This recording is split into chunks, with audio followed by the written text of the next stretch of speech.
Brother ko, naghahanap ka ng pandikit ng sapatos na kasing tibay at kasing quality ng barge cement pero hindi kasing mahal, itong video na to ay para sa'yo.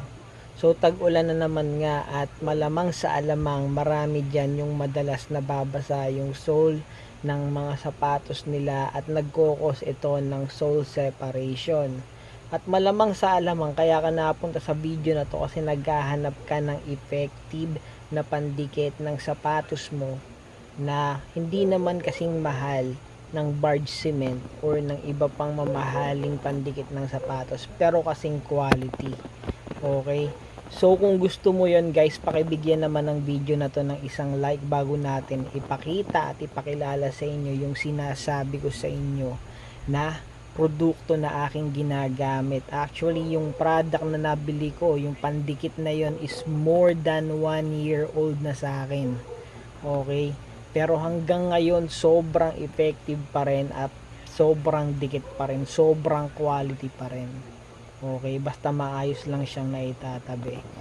Alright, kung sa Facebook nito napapanood guys, pakipollow nyo naman ang aking page, like nyo na rin ang aking video at syempre share nyo na rin sa mga friends nyo na naghahanap ng quality na pandikit ng sapatos. Simulan na natin to. Bakit ko ba nasabing quality guys? Kasi nga una sa lahat, etong produkto na to matagal nang ginagamit ng mga institusyon ng sapatos sa Marikina. Okay, itong brand na to. Pangalawa, proven and tested na. Nagamit ko na to sa mga sapatos ko na nagkaroon ng sole separation. Ginagamit din ito ng mga nagtitinda ng ukay-ukay na sapatos para syempre maging maayos yung paninda nila at mabigyan nila ito ng maayos na presyo para magkaroon ng maayos na kita.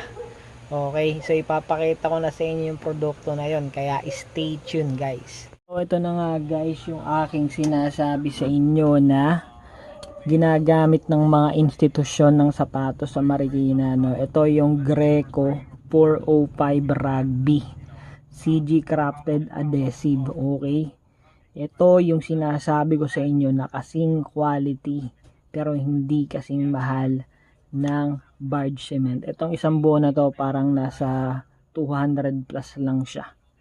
Okay, tas ang tagal na nito sa akin guys, tingnan nyo, hanggang dyan pa siya. Ang tagal na nito, may git 1 year na, pero up until now, sobrang solid pa rin ng dikit nito. Okay, magpapakita tayo sa inyo ng example kung paano ba gamitin ito, no? Kuha, hanap tayo ng sapatos na pwede nating paggamitan. Okay, babalikan ko kayo. So, ito yung isa-sample ko sa inyong sapatos guys, okay? Nakita nyo na tong sapatos na to. Ilalagay ko dyan yung video kung kailan unang nasira tong sapatos na to. At ngayon na-stuck na siya. Nakita nyo ba yung gilid na yan guys? Ito yung Greco na yan. Okay? Ang pagkakamali ko, kaya nagkulay ganyan yan, is na-stuck yung sapatos.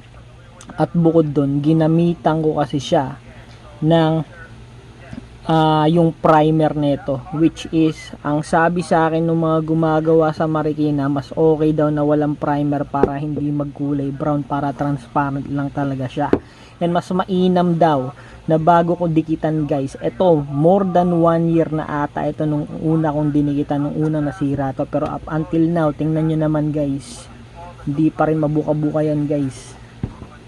Ganyang katibay itong Greco na to. Ang problema nga lang, ayan nga, nagkaroon nga siya ng stain, pero pwede naman baklasin ng liha yan. Ngayon, ang problema naman na ito guys, nabaklas naman yung ilalim niya dito. Okay, nawala na yung glue niya. Hindi pa namin nalalagyan ng Greco to since then, so ngayon pa lang siya lalagyan ng Greco. Ikakabit natin itong mga honeycomb sole niya, no? Okay, parehas yan guys. Ayan, mahigit 1 year na guys. Binugbog na to ng girlfriend ko, ginagamit niya sa trabaho, pero up until now dikit na dikit pa rin yan, o. Ang problema nga lang talaga dito, na baklas itong sapatos na to dito, kaya na-stuck na, hindi na namin nagalaw since then. Kaya ibabalik natin to sa dati, no? Pero lalabhan din natin para mas maganda. Naubos na rin kasi yung ating naubos na rin yung ating panglinis ng sapatos yung acetone. So siguro gagamitin na lang natin dito is liha. Lihahin muna natin yan para mawala yung old glue nya, no? Okay guys, so ang gagawin lang natin is lilihahin lang natin ito. Tinanggal ko na yung kanyang honeycomb. And linisin lang natin to, no? Pati itong part ng sapatos na to. Okay, wala kasi tayo ngayong acetone kaya liha lang gagamitin natin hanggang sa medyo malaan natin na medyo maayos na yung pagdidikitan natin, no? Basta magkaroon siya ng grooving para mas madikit yung ating rugby, no? So liha lang tayo. Ewan ko kung bakit ganito yung ginagamit na glue ng ng Reebok. Para siyang, alam mo yan, yung mumurahing glue ng sapatos na nabibili sa tindahan. Pero yan, lalagyan na natin ng grooving to. Yung dumi hindi na natin masyadong tatanggal. Importante magkaroon siya ng grooving pagkakapitan ng ating glue. Okay. Imagine guys, more than 1 year etong sapatos na to, nakadikit pa rin siya. Yun nga lang, talaga meron lang siya pero kung meron kang rotary tool, yung mga may liha, pwede pa itong matanggal ng rotary tool. Okay, pagka nilihan, ayun o, tingnan nyo, niliha ko nga lang, medyo nawawala na siya ayan o, nawawala siya sa liha guys. So yan, di pa naman natin lalaban kasi ang plano natin is i-restore lang tong sapatos na to. Gawa nga ng more than 1 year na nang in-stock to ng girlfriend ko. So isa lang muna gagawin natin. Bale, ito, tong honeycomb na to, it goes right here, pag ganyan siya. And then ito naman is ganyan. Okay, baliktad pa tong honeycomb, ganyan pala, ganyan siya. Ganyan ang mangyayari dyan guys. So kapag palagay nyo is kaya nang dumikit ng glue or ng rugby, importante kasi dito mawala yung niya, first layer kung saan nandun yung mga dumi, para talagang umapit siya. Yun naman guys, original na original yan, no? Meron pang markings, diba? Napakalupit. Okay, so pwede na to. For sample lang naman para makita nyo kung talaga bang effective or hindi, diba? Pero ayun na nga, nakalink down below yung video nito kung paano ko idinikit itong buong sole na to. Parehas yan guys, dalawang sapatos naghiwalay. Up until now guys, matibay pa rin yung pagkakadikit nya dahil doon nga sa ginamit natin produkto, which is eto, no? Greco 504 or 405, sorry, Greco 405. Okay, kung gagawin nyo lang din dito, haluin nyo lang na ganyan para lang mag-mix yung mga niya, mga component niya sa loob. Hindi ko alam kung anong component niya, pero napakatindi ng pagkaadikit niyan guys. So tingnan nyo naman binubuo ko na yan guys, pero wala pa rin dikit na dikit. At hindi. So gagawin nyo lang dito is lalagyan nyo lang ng manipis na layer yung kanyang surface. Same goes dito. Kuwalan tayo ng ating walis tingting. Yun ang lalagay natin or gagamitin natin. Okay guys, so nakakuha na tayo ng ating walis tingting. Wala tayong ibang gagawin dyan kundi yan ang ipang didikuhat natin ng ating rugby, no? Sana naririnig nyo ko na maayos kasi medyo malakas tong electric pan So yan, binuksan ko na. Okay. Kuha lang tayo dyan sa rugby. Tapos lagyan na natin siya. Manipis lang guys. 1 layer lang gagawin natin dito.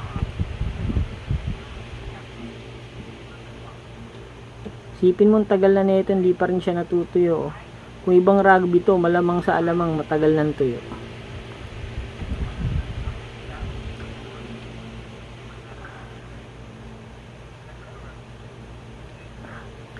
So yan, itong ginagawa ko ngayon, unlike dun sa una kong video guys, na 1 year ago na, is hindi ako naglalagay ng primer. May primer pa tayo dyan, pero ayokong lagyan. Gawa nga ng sabi nung kaibigan ko na nagtatrabaho sa Marikina is mas maganda nga daw ang dikit at saka hindi masyado nagbabrown katagalan kapag walang primer.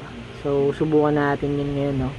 Pero ang dikit nito guys, proven and tested na, sabi nga sa inyo, itong sapatos na to, yung buong sole nya, kalahati ng buong sole nya, 1 taon ko nang idinikit, pero up until now sobrang tibay pa rin ang pagkakadikit. Itong parte na dinidikit natin guys, hindi ko pa to nadidikitan itong rugby na to. So ngayon pa lang, no? Yan. Okay. Putik.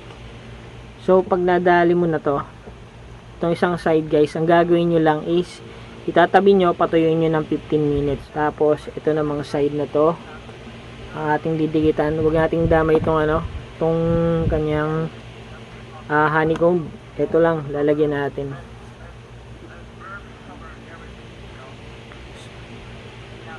So again guys, ito guys, niliha ko to, no? Niliha ko to, at nung nararamdaman ko na medyo maganda na yung grooving niya, palagay ko didikit na yung rugby sa kanya, maganda na yung dikit ng rugby sa kanya, tsaka ako siya lalagyan ng rugby. Okay.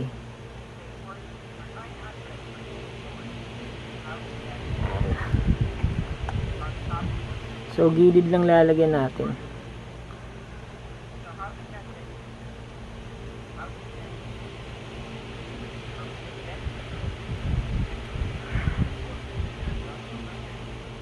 Again guys, lalagay ko sa ilalim yung link ng video nung una kong beses na ginamit tong rugby na to with matching yung niya, yung tawag mo dito, yung kanyang primer, para makita nyo rin, diba? So again, pagpalagay nyo na, ikalat nyo na ng maayos, set aside nyo lang, patuyuin nyo ng 15 minutes. Then after 15 minutes, babalikan ko kayo para ipakita ko na sa inyo yung actual na pagdidikit ng ating sapatos.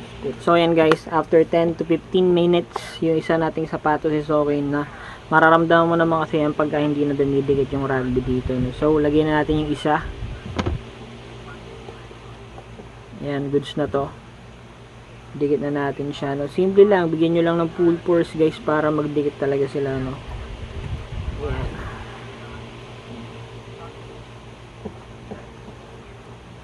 Yan. Tapos may curing time to guys, ha. Ibig sabihin nun, kailangan 24 hours hindi gagamitin yung sapatos. Okay, hanggang sa matuyo ng tuluyan yung rugby niya, nang sa ganun is dumikit talaga siya ng todo. Okay, within 24 hours. Okay, so yan, nadikit na natin itong isa guys. Ayan yung resulta niya. Kung meron mang bubuka sa gilid niyan, habulin nyo na lang ulit. Okay, pwede nyo naman siyang lagyan ulit ng rugby and then idikit nyo na lang ulit. Okay, so ayan guys, tapos na natin gawin itong dalawang sapatos at ito na ang kanyang resulta. Ayan, okay, magkabilaan yan. Hindi tayo perfect guys, kaya meron tayong mga hindi nalagyan, katulad nitong space na to. Space ba siya? Ayan. So pwede pa nating habulin yan. Lagyan na lang ulit natin ng rugby after the curing time. Okay, yung first curing time is 24 hours. So kinabukasan, lagyan na lang natin ulit siya. And mas maganda, may sasuggest ko sa inyo, kung meron kayong mahabang goma, mas maganda pagkadikit nyo pa lang ng rugby guys, gumahan nyo na. Ngayon wala tayong available, so ganun talaga. Hindi naman tayo ganun ka perfect, hindi tayo machine para alam nyo na ipitin ng maigi yung ating mga sapatos. So ito rin, meron din siyang konti dito na hindi nalagyan masyado ng rugby, pero okay lang yan, hindi naman siya kita, no? Ayan.